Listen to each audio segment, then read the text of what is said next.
Internet, welcome to the first episode of Mutton Chop Gaming. I'm the Mutton Chop Gamer, and today we're going to be taking a look at Donkey Kong Country Tropical Freeze. Now, the Donkey Kong Country franchise has always had a bit of a cult following.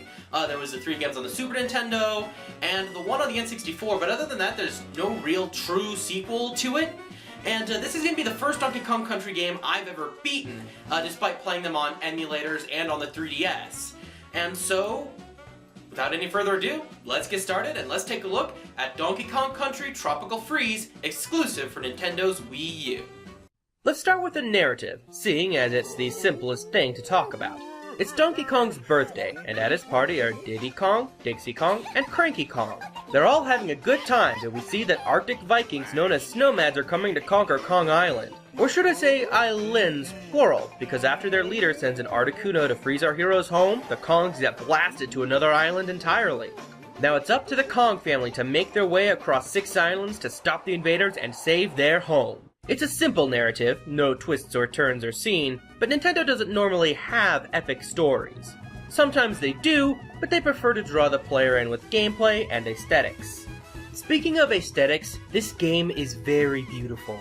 It takes up 11 gigabytes, and I can see why. Look at that. You can see every individual hair on Donkey Kong's body. The color palette of each level makes everything fit in well together in a cohesive piece that just draws you in.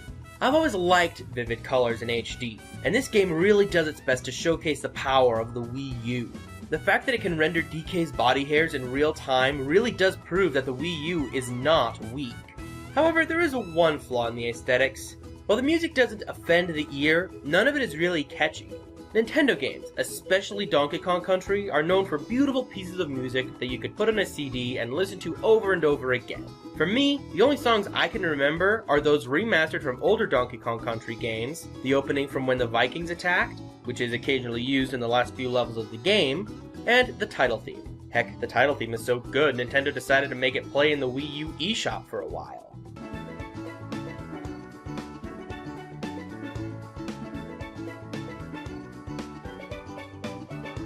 But now, we move on to the most important aspect of any game, the gameplay itself. Donkey Kong controls are rather sluggish, and that's something that's been carried on through the series. Sure, you can adapt to it over time, but it could be a deal breaker for some. Aside from Donkey Kong, you get power-ups in your friends you saw at the start of the game. Diddy Kong lets you glide for a short time, Dixie Kong lets you glide for a shorter time, but gives you a little boost in the air, and Cranky Kong stole Scrooge McDuck's cane. Each of them gives you 2 more hits, but after their 2 hearts are gone, they die. Each of them share abilities, such as giving DK infinite rolling time and letting you keep swimming fast. Aside from those, there's a banana meter power that fills with the more bananas you collect, and each Kong has a different power when it's used. Diddy turns enemies into 1-up balloons. Dixie turns enemies into yellow hearts that replenish your health and give you an extra hit. And Cranky turns enemies into banana coins. You eventually figure out which Kongs you can rely on more. I relied more on Dixie to survive more hits, her ability to glide with a small boost, and because you can easily rack up banana coins through regular play and use those banana coins at Funky Kong's shop to buy more balloons. Which basically makes Cranky's and Diddy's powers almost useless. You may have heard that this game gets very difficult. Well, let me tell you that that statement is 100% true. The game starts out with a tutorial world, showing you the basics of level types you'll be going through and each Kong's individual powers.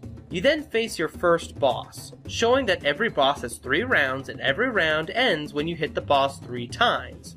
Oh, and there are no mid-boss checkpoints, so if you die, you start it all over again. After the tutorial world, you travel to other islands based on Northern Europe, the African savanna, the beach, a fruit juicing plant, then finally your frozen home. Each world has themes and objects in every level that, even though it may or may not be a reskinned item from a previous world, looks and acts like it fits into this new world. Aside from basic platforming levels, there are some levels that have you riding minecarts and some that have you riding a rocket barrel. By the way, if you're buying an iPhone for thousands of dollars just to play Flappy Bird, save money by buying a Wii U into this game. Those rocket barrel levels are almost the same, but actually possible to beat. But don't go thinking that those are the special levels, because the basic platforming levels are pretty imaginative. Going through a tornado, jumping on jello, and riding through a sawmill were level themes that stuck out in my own mind. However, I can tell you one thing I hate with a passion.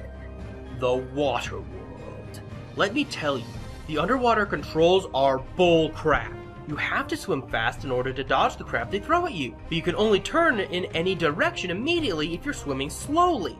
If you're swimming fast, then you can only swim in a curved linear path, and it ends up with you getting hit because the designers didn't take a page from Rayman Legends on how to control a swimming character. Oh, and don't forget, you need air, so all the time when swimming, you have to keep an eye out for air bubbles. It was on the boss of the water world that I began to question the boss selection. Of the 5 bosses you fight before the very end, only 3 of them could be considered Arctic. The sea lion, the owl, because it at least looks like it belongs in the cold, and the polar bear. Why are a baboon and a fugu fish higher-ups for a group working on making the weather cold when they naturally live in hotter climates? Controllers for the game are varied. You can use the gamepad, the Controller Pro, the Wii Remote and Nunchuck, or the Wii Remote by itself. But for some odd reason, you can't use the classic controller. You cannot use the D-pad on the fly if your controller has a control stick. If you want to use the D-pad for more precision, the other buttons on the controller get screwed up as well. You can't customize it, and the developers didn't think to let players switch their thumbs between the D-pad and the control stick whenever they wanted. You can do it in Rayman Legends, but not in this game. Now, at this point, I'm just nitpicking.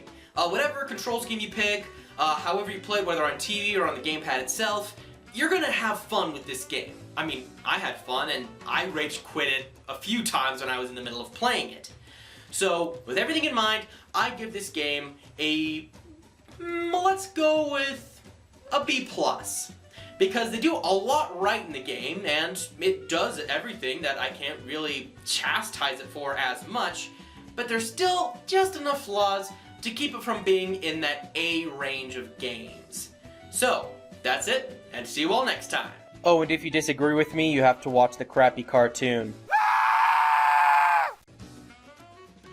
Hey, did you enjoy my video? Then why not throw me a like, a comment, and subscribe to my channel? Oh, but you hated the video. Throw me a like, a comment, and subscribe anyway.